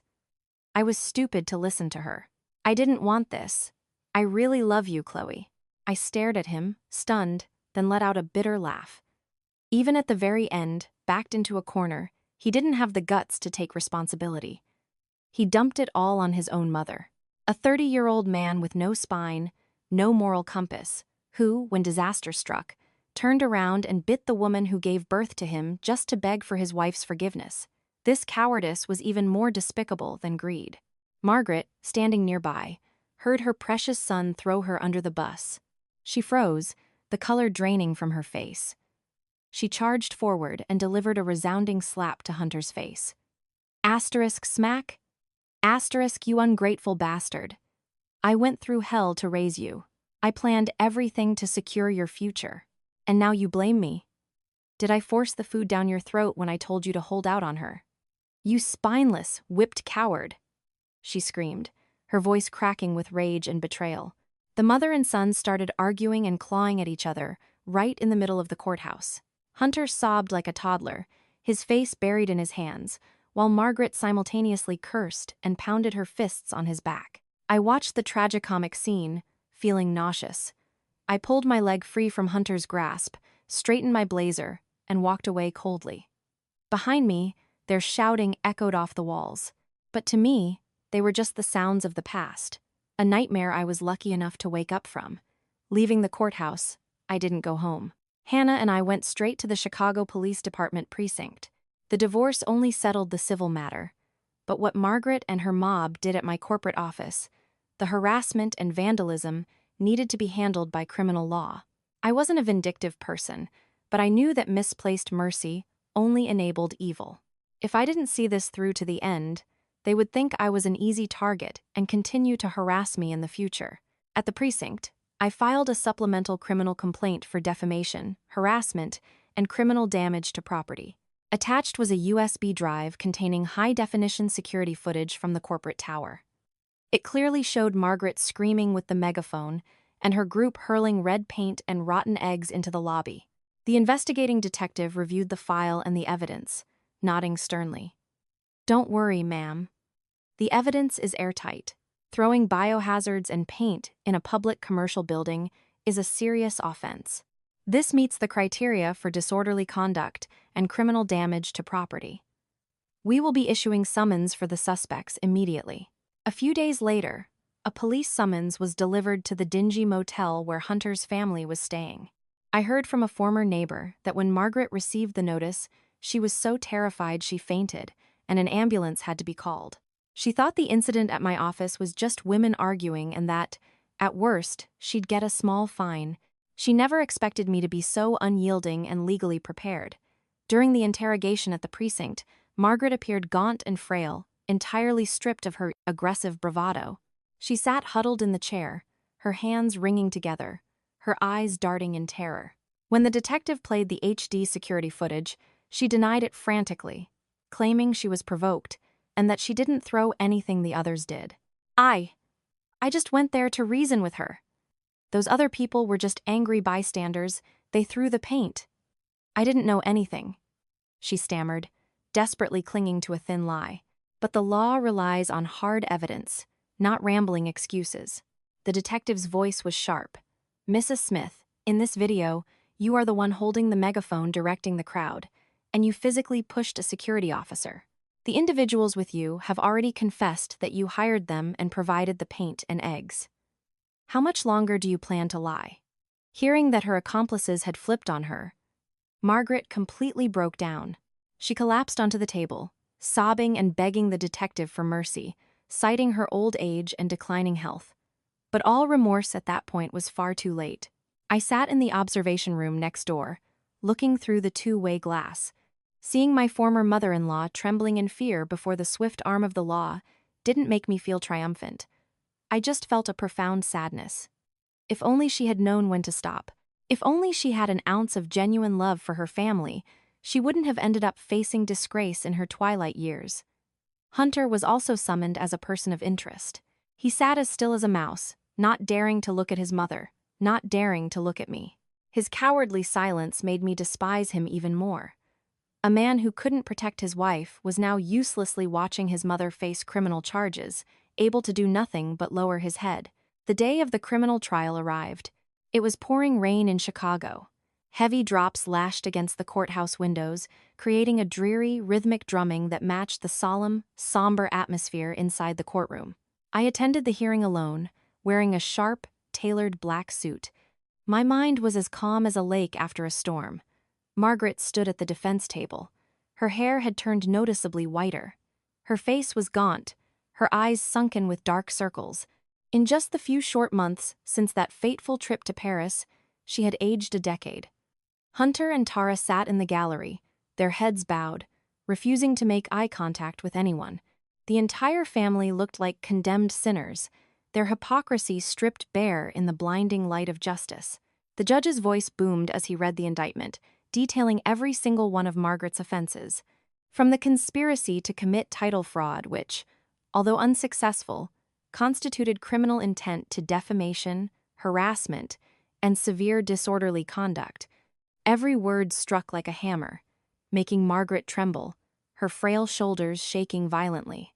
When given the chance for a final statement, Margaret broke down in loud sobs, her voice distorted and barely coherent. I know I'm guilty. I'm old and foolish. I loved my children blindly and did a terrible thing. I beg the court. I beg my daughter-in-law to forgive me. I sat in the gallery, watching her cry. I felt absolutely nothing. How much of those tears were genuine remorse, and how much was just terror of the punishment? I didn't know, and I no longer cared. I had learned to let go of resentment to find peace within myself. After deliberation, the judge delivered the sentence. Taking into account the defendant's old age, lack of prior criminal record, that it was a first offense, and that partial restitution had been made, Hunter had to take out massive loans to pay for the cleanup and repairs at my corporate building. The judge sentenced Margaret to 2 years of probation, mandatory community service, and ordered her to issue a public apology to me and the company in the local newspaper. While the sentence didn't put her in a prison cell, having a felony record and being a convicted criminal would haunt her for the rest of her life. It was a permanent, indelible stain on a woman who valued fake social status above all else. More than the legal penalty, the social condemnation and the disgusted looks from her former peers would be the most agonizing punishment. The trial adjourned. I walked out of the courtroom feeling light, as if a 1,000-pound boulder had finally been lifted off my shoulders. It was finally over. Justice was served. My reputation was restored. Hunter ran after me to the courthouse steps. He opened his mouth to say something, but hesitated. I turned to look at him one last time, my eyes calm. Take good care of your mother. Don't let her do anything stupid again. And learn how to be an independent adult. Don't ruin another woman's life in the future. With that, I opened my umbrella and walked into the rain, leaving Hunter rooted to the spot. He watched my silhouette disappear into the mist. Perhaps in that moment, the true, agonizing cost of his spinelessness and apathy finally sank in. But all regrets were entirely too late. The lives of Hunter and his family sank into an endless, dark abyss. The cramped, moldy motel room on the outskirts of the city became the permanent residence for 4 people who once dreamed of luxury European vacations. There was no more AC, no more wife to manage their lives. Hunter had to learn to do the things he had never lifted a finger to do: grocery shopping, cooking, doing laundry, and cleaning that squalid dump. The meals he cooked were usually burnt, raw, or overly salty. Margaret, following the shock of the trial, suffered a mild stroke. The left side of her face drooped, her mobility was severely impaired, and her personality became infinitely more bitter and vicious. She lay in bed all day, screaming and berating Hunter and Tara. "You useless trash! You can't even make a bowl of soup right. I wasted my life feeding you. Your wife was right to dump you. You pathetic excuse for a man." Hunter silently spoon-fed his mother oatmeal, gritting his teeth to endure the abuse. He didn't dare argue back because, deep down, he knew she was right. He truly was useless when stripped of his safety nets. Every time he looked around the messy room, smelling the damp mold mixed with the sharp stench of prescription meds, he fiercely missed the spotless, fragrant condo he used to live in. He missed the hot, delicious meals I used to cook. Tara was still the same spoiled brat. She refused to get a job. She spent her days lying around scrolling TikTok or sneaking out to hang out with bad crowds to escape their impoverished reality. Their debts piled up to the ceiling. Repo men and aggressive debt collectors showed up at their motel door day and night, pounding on the door and demanding money, leaving the family in a constant state of terror. Hunter had to work grueling overtime shifts, beg for loans, and eventually took a night job driving for Uber just to make minimum payments on his sister's debts and the court-ordered restitution he owed me. His face grew weathered, aged, and harsh. His hands, which were once only used to holding drafting pens, became calloused and rough from exposure to the elements. One night, while delivering food in a driving rainstorm, Hunter's scooter skidded and he crashed. He sat on the wet curb, looking at his bleeding knee, his tears mixing with the freezing rain running down his face. In that moment of absolute, agonizing loneliness, he finally understood the pain I had endured. In the past, I had managed everything alone, feeling completely isolated in my own home, and he never cared. Now, crushed by life, bearing the weight of a sick, bitter mother and a delinquent sister, Hunter finally understood the sheer cruelty of reality. He regretted it. He regretted it until it felt like his guts were being ripped out. But what good was regret when he was the one who personally smashed his own happiness, pushing his devoted wife away forever? The cramped, damp motel room became more suffocating by the day. Not just because of the looming summer heat, but because the toxic atmosphere of resentment and debt tightened around Hunter's neck like a noose. The high-interest payday loans he took out for the legal fees and the restitution, compounded by the astronomical interest on Tara's crypto debt, pushed Hunter to the brink of collapse. Left with absolutely no other option, Hunter had to drive back to his rural hometown and sell the last piece of ancestral land his father had left him. It was the plot of land Margaret swore on her life she would keep forever as a family heirloom, her last shred of aristocratic pride.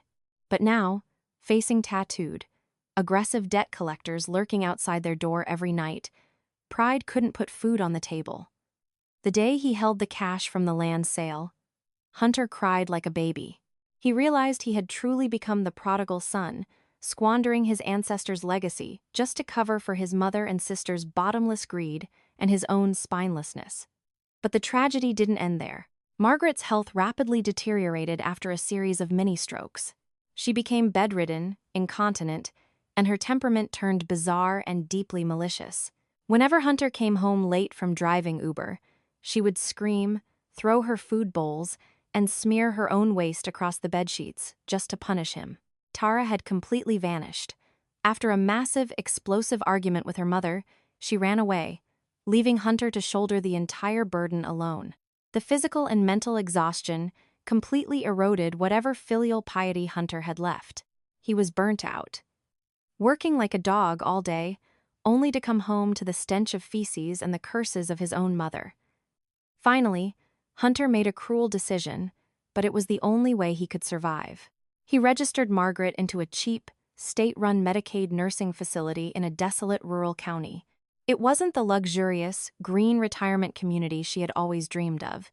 It was a dreary, cinder-block building for the elderly who had been abandoned by their children or had no one left to care for them. The day Hunter dropped her off, Margaret gripped the doorframe tightly, screaming in absolute terror. "You ungrateful bastard! You're dumping me in this hellhole? I raised you. This is how you treat me? I curse you. I curse you to never find peace for the rest of your miserable life." Hunter swatted his mother's hand away, turning his face to avoid looking into those wide, resentful eyes. His voice was hoarse and completely devoid of emotion. "Mom, I'm done. I have nothing left. I'm not an engineer anymore. I don't have a house. I'm just an Uber driver drowning in debt. In here, they'll feed you.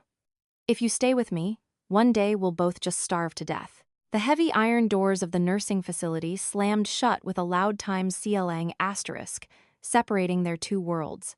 Hunter stood outside, listening to his mother's wails grow fainter until they were swallowed by the mossy brick walls. He got into his beat-up car and sped off into the misty rain. He had discarded his burden of care, but the burden of his conscience would haunt him until his dying breath. 6 months had passed since that family hurricane swept through my life. Time, the most miraculous medicine, slowly faded the scars on my soul. No more sleepless nights filled with anxiety. No more bitter tears swallowed in silence. My life now was as light and serene as a clear blue autumn sky after a storm. Thanks to my intense focus on work and my successful contributions to a corporate restructuring project, upper management promoted me to a senior director position. With my increased salary and the funds I received after liquidating some minor joint assets, I decided to execute a plan I had harbored for a long time, completely renovating my living space. I hired contractors to repaint the entire condo in warm, creamy tones. I replaced the heavy, depressing drapes with light, airy sheer curtains, especially the balcony, which used to just be a place to hang laundry and store my ex-in-law's junk. I transformed it into a small garden oasis. I planted fragrant roses and jasmine, placed a cute wicker patio set, and added some plush throw pillows. My mother, after much persuading, finally agreed to move from the suburbs to live with me in the city. She brought with her the comforting warmth of home-cooked meals, her gentle laughter filling the emptiness of the large apartment. Every evening when I came home from work, the moment I opened the door, I was greeted by the smell of rich beef stew or baked salmon. Hearing my mom call out, "Chloe, you're home? Go wash your hands, dinner is ready before it gets cold," made my heart incredibly warm. Our dinners were just the two of us, but they were always filled with laughter.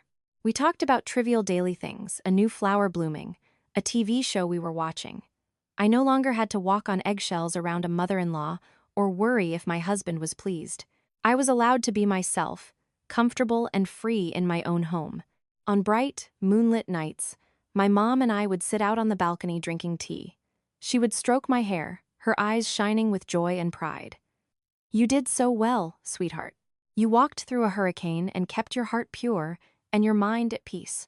I just want you to be happy like this. You don't need immense wealth. Peace is enough. I leaned my head on my mother's shoulder, looking at the glittering city lights in the distance. I realized that happiness isn't something distant or glamorous.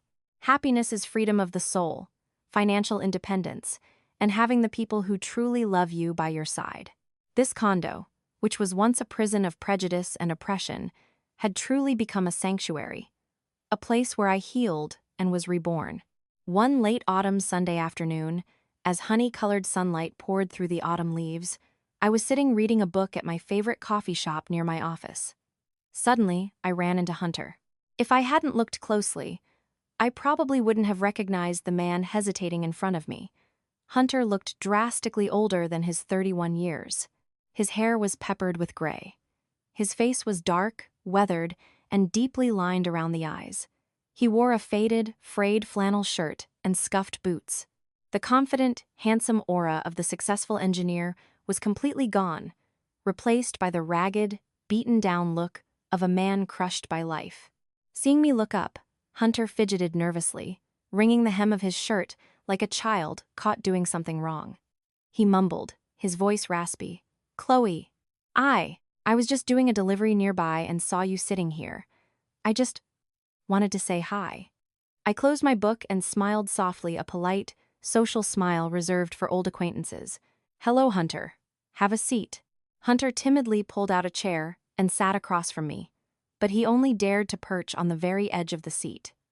He looked at me, his eyes full of longing and an overwhelming inferiority complex. Perhaps my radiant, vibrant appearance and confident demeanor only amplified his agony when he looked at his own pathetic state. He dug into his chest pocket and pulled out a crumpled envelope and a battered debit card, placing them timidly on the glass table. This is for you. There's $1,500 on the card. It's what I managed to save from driving these past few months. I know this doesn't even make a dent in what my family owes you, but I want to pay it back slowly. I want to make amends." I looked at the card, then at Hunter's calloused, scarred hands. I knew $1,500 was a massive fortune to him right now. It was sweat, and probably blood. But to me, this compensation no longer held any meaning. I gently pushed the card back toward him and shook my head. "Hunter, take it back. The court already ruled on the debt. Whenever you are financially stable, you can pay the judgment then. Keep this money. Buy medicine for your mom and take care of yourself. I am doing very well right now. I lack nothing, but I feel so guilty. I don't want to owe you for the rest of my life." Hunter choked out, his eyes red. I looked straight into his eyes, my voice calm but firm. "You don't owe me money anymore. What you owe me is my youth and my trust, and money cannot buy those things back, but I have let it go. I no longer hate you, and I no longer blame you.